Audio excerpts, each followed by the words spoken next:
Depois de um vídeo em prantos, passo bem, galera, prometo. Pra quem não me conhece, eu sou a Belle e hoje eu estou aqui pra falar de uma série que eu preciso que vocês assistam. Então o início desse vídeo é sem spoilers pra quem ainda não assistiu a série. Eu vou falar aí o que eu achei da história, pontos positivos, negativos e tudo mais. E quando entrar na zona de spoilers pra falar do final, a gente discutir um pouquinho aí o que pode acontecer numa segunda temporada, eu vou avisar. Então por enquanto pode ir achando tranquilo. E já aproveita e se inscreve aí embaixo se você é novo por aqui, ajuda demais o meu trabalho. Se você deixa seu like, manda pros amigos. Se você me acompanha nas redes sociais também, eu faço conteúdo de moda lá no Instagram, no TikTok, enfim, acho que vocês vão gostar. Se quiser me acompanhar lá, eu agradeço. Bom, o vídeo de hoje é sobre Lockwood & Co., que é uma série, e é um tipo de série que eu curto muito, que é uma fantasia teen. Eu adoro séries assim, tem vários vídeos aqui no canal sobre esse estilo de série, porque é uma temática que me permite sonhar, sabe? Imaginar, entrar nesse universo, viver essa coisa, essa fantasia, sabe? É uma série que é baseada em um livro, né? Na verdade é um universo literário, tem mais de um livro dessa série.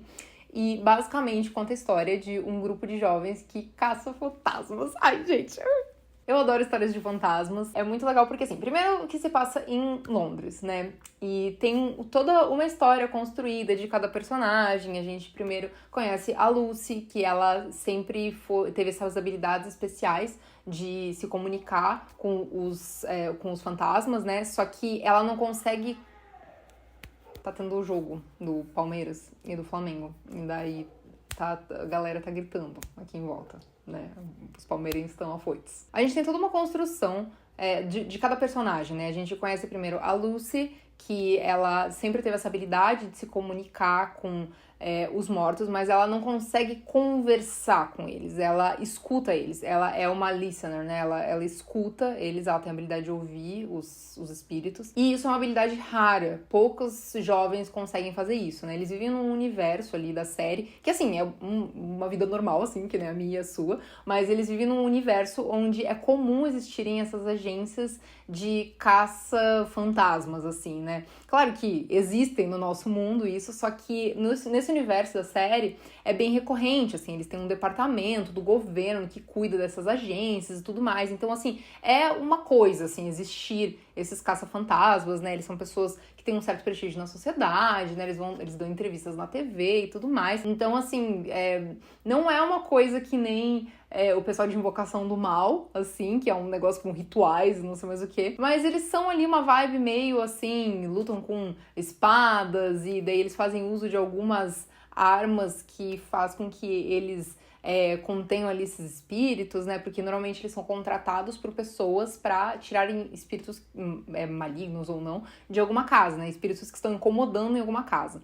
E aí eles usam corrente de ferro, enfim, tem vários materiais que eles utilizam, né, para poder retirar esses espíritos dessas propriedades. E a protagonista Lucy, ela trabalhava em uma agência com um chefe que ele era muito sem noção. Ele não se responsabilizava pelos jovens, né, e nesse universo da série, a grande parte dos que conseguem se comunicar com os mortos de alguma forma são jovens, né, são todos meio que adolescentes ou início da fase adulta, assim, tem poucos que são adultos e que não perdem seus poderes. Muitos na transição de adolescente para adulto acabam perdendo. Então, essa agência, ela era formada majoritariamente por jovens e esse chefe que era responsável com eles, né? E depois de uma tragédia, a Lucy acaba resolvendo se mudar para Londres e ela bate na porta de várias agências tentando trabalhar com eles, todos ignoram até que ela conhece Lockwood & Co., que é a agência do Lockwood.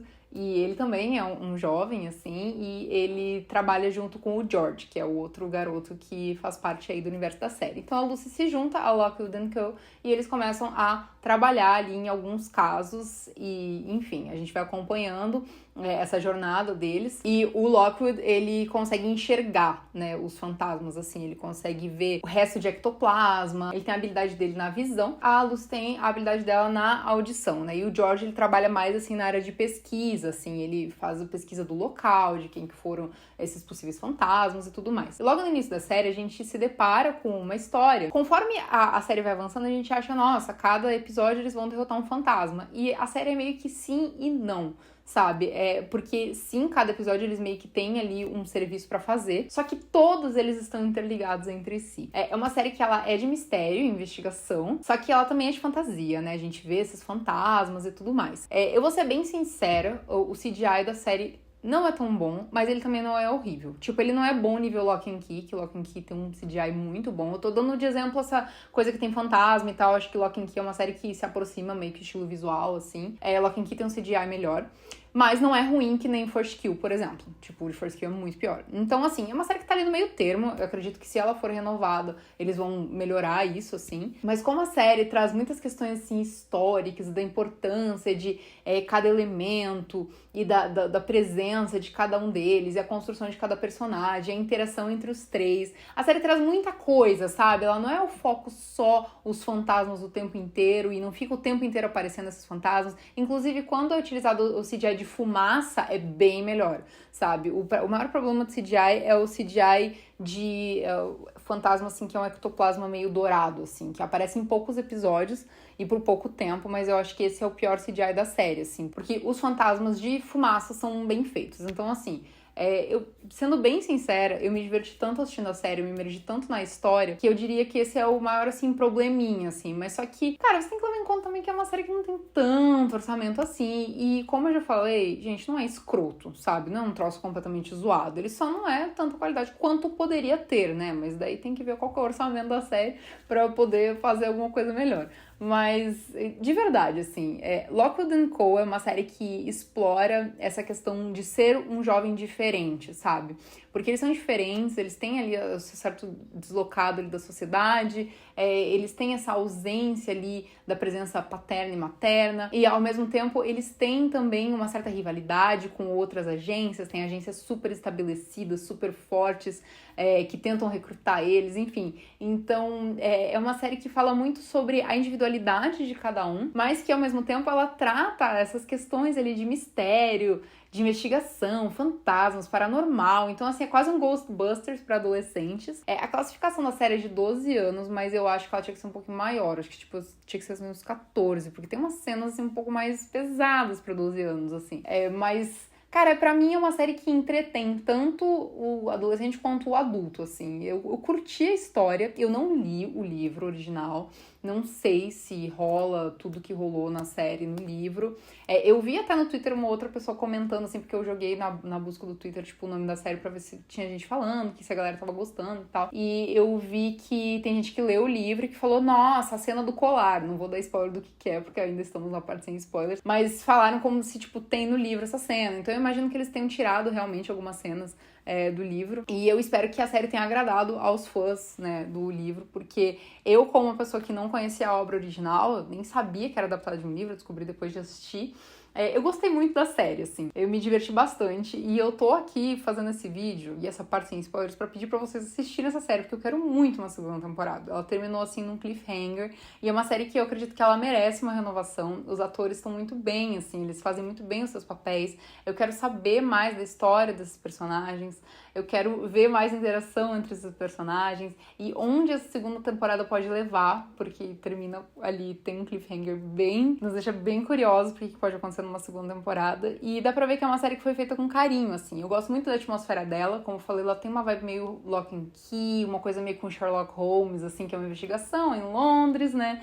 E, assim, eles são jovens, então traz essa coisa, assim, um novo ar pra história, né? Não são caça-fantasmas adultos. A série tem uma trilha sonora muito legal mesmo, com bandas ótimas. E é legal porque ela tem uma pegada meio anos 90, assim. Você não vê muito eles, assim, usando celular, você não vê eles usando coisas modernas, assim, sabe? Mas ela se passa atualmente. Tanto é que eles falam, isso aconteceu 40 anos atrás. Daí você vê a notícia de 40 anos atrás era nos anos 80. Então, assim, se passa atualmente. Mas você não vê elementos tecnológicos na série. E quando vocês forem assistir, vocês vão reparar que a série tem muitos espelhos, assim. Isso é muito importante pro desenvolvimento da história em si. Enfim, eu gostei bastante. Eu achei uma série bacana, fácil de maratonar. São 8 episódios de 45 minutos cada um.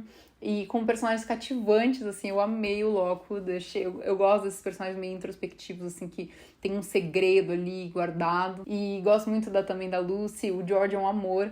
E é uma série que a gente tem personagens, assim, com personalidades bem distintas, a gente tem bastante inclusão, assim, de personagens. O George, ele tem ali uma ascendência indiana, a gente tem vários personagens negros que são importantes pra história. Então, é uma série que ela tem, assim... ela pensou, assim, num público macro, né? Em uma diversidade, assim, visual também. Então, assim, muito legal, gente. Eu achei Locke and Co uma série divertidíssima. E agora eu vou entrar na nossa zona de spoilers. Então, se você ainda não assistiu a série, não continua o vídeo, vai lá assistir e volta aqui depois. Até porque se você continuar o vídeo, você não vai entender nada. Porque não vai fazer sentido nenhum pra você o que eu vou falar agora. Não esquece de se inscrever aqui pra não esquecer de voltar aqui. Bom, ao longo da história é muito louco porque começa com aquela fantasma presa na chaminé, né? Que elas descobriram um corpo de uma mulher ali que era muito famosa e tal. E daí, quando você vê, eles estão ferrados, né? Porque eles têm que pagar uma dívida por causa do que aconteceu com a casa. E no fim das contas, quando eles iam soltar na mídia, né, o que tinha acontecido, eles descobriram que o responsável por isso era uma pessoa muito importante para a cidade, né? Só que os desdobramentos de tudo, uma coisa foi levando a outra, né? Eles foram chamados pra ir ali no cemitério, né? Porque tinham espíritos ali e tudo mais, e era umas pessoas que eles eram ladrões de túmulos, né? Eles roubavam coisas que tinham em túmulos, enfim, vendiam, faziam leilões e tal. E aí eles encontraram um túmulo que eles descobriram que era do próprio Bickerstaff, que era esse cara que performava ali rituais e tudo mais. E aí, nesse túmulo dele, tinha um espelho, né? Eles chamavam de espelho no começo, até que as coisas começaram a ser explicadas, né? Na verdade, isso não era um espelho, era um vidro de osso, né? E o que seria esse vidro de osso? Esse vidro de osso, na verdade, era uma janela para um outro reino, assim, né? Um portal para um outro universo. E ele foi criado com 7 almas, né? O Bickerstaff, ele matou 7 pessoas e pegou 7 partes delas, né? Tipo, um de cada pessoa, para manter ali uma fonte, né? Eles não sabiam direito, né, por que esse vidro de osso funcionava, e conforme a história foi andando, a gente foi descobrindo, né? O primeiro caso serviu pra gente entender o que era uma fonte, né? Por que o espírito estava preso à terra e ele estava preso a uma fonte, né? No caso do primeiro caso que eles resolvem, era aquele anel, né? Mas só que aí, essas 7 pessoas que o Bickerstaff tinha matado, elas estavam presas a esse vidro de osso, e que, na verdade, ele era uma janela, né? E quem olhasse para essa janela, ele seria possuído, né? Então, você nunca poderia olhar diretamente para ele. E o que aconteceu? Essa Mari Dulac, que é a dona desse diário, que eles foram para a festa roubar o diário daquela outra organização maior que eles, ela tinha sido uma pessoa que o Bickerstaff tentou fazer experimento nela. E quando ela viu que ele ia obrigar ela a olhar pela janela, né, pelo vidro de osso ali dele, ela matou ele, né, com um tiro e enterrou ele para que ele nunca conseguisse fazer maldades novamente, e enterrou com ele junto o vidro de osso dele, né. Só que caiu em mãos erradas, né, esse vidro de osso acabou sendo roubado, e quem ficou com ele foram aqueles leiloeiros, né, que negociam esses artigos que vêm dos túmulos, né, de pessoas que praticavam rituais e coisas assim, e não só dos túmulos, mas também fontes de outros espíritos e tudo mais. Então, o papel desses leiloeiros aí era literalmente roubar, né, o vidro de osso e vender por muito dinheiro, né? Só que aí, nesse meio tempo, a gente achava que, nossa, o vilão era o Bickerstaff, eles estavam lutando ali contra um espírito e tudo mais, e contra esses leiloeiros que tentaram matar eles. Só que nos últimos episódios, a gente viu que tinha aquele cara estranho, que ele tinha encontrado eles na biblioteca antes, e continuou perseguindo eles, e depois tentou matar o Locke, né, com um tiro.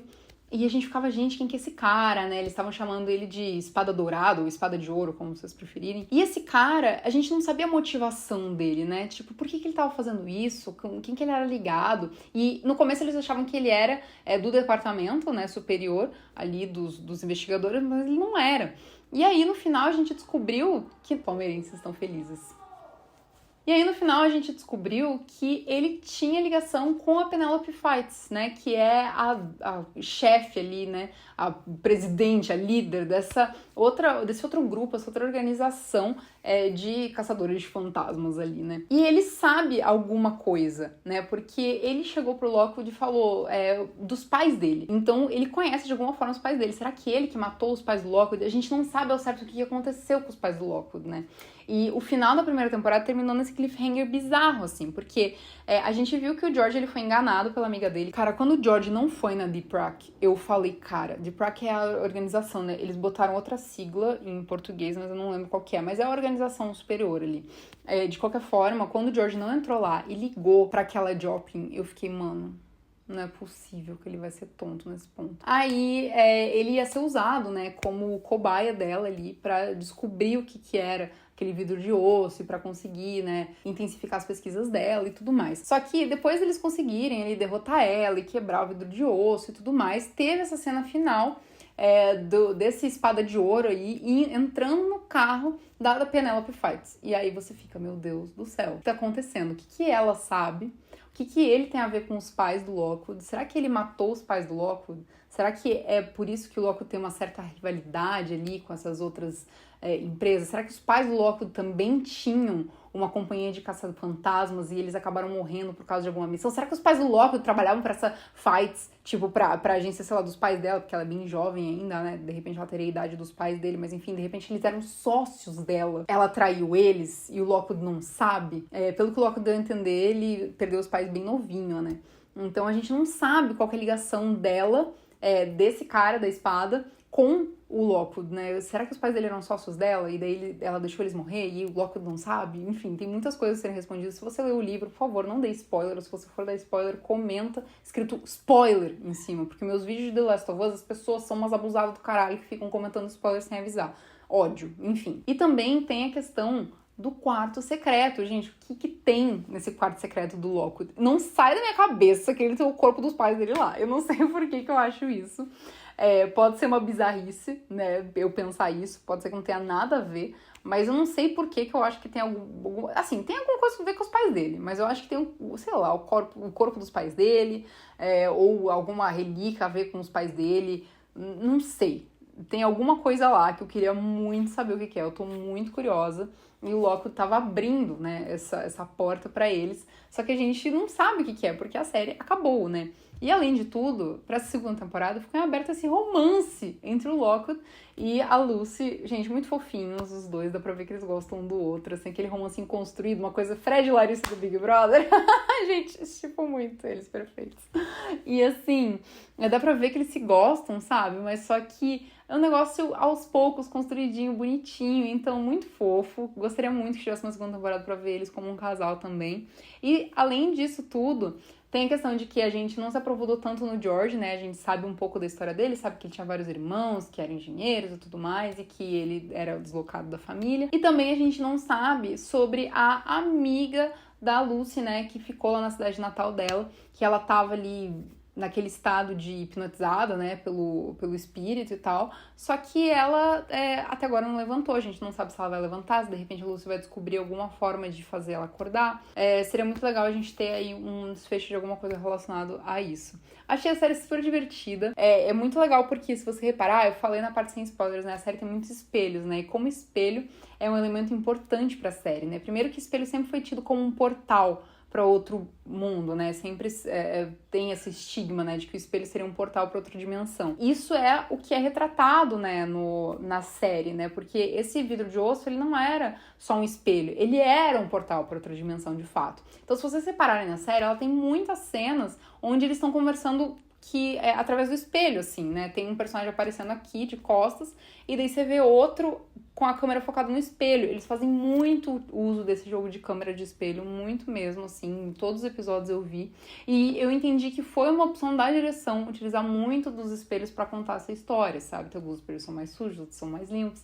Então, faz muito sentido, conversa muito com a história que tá sendo contada. A fotografia, ela é toda mais escura, essa coisa meio Londres. Ela passa uma vibe Londres vitoriana, tá? Até porque ela tem uma colorização meio Londres vitoriana, uma coisa meio Sherlock Holmes, assim, mas ela é atual, né? Só que eu gosto muito que eles tiveram essa opção de não usar coisas, assim, tecnológicas. Você não vê celular na série, você não vê, assim, grandes, tipo, sei lá, equipamentos super tecnológicos e tudo mais. Você vê que as pesquisas deles são feitas com cadernos, eles vão em bibliotecas, enfim.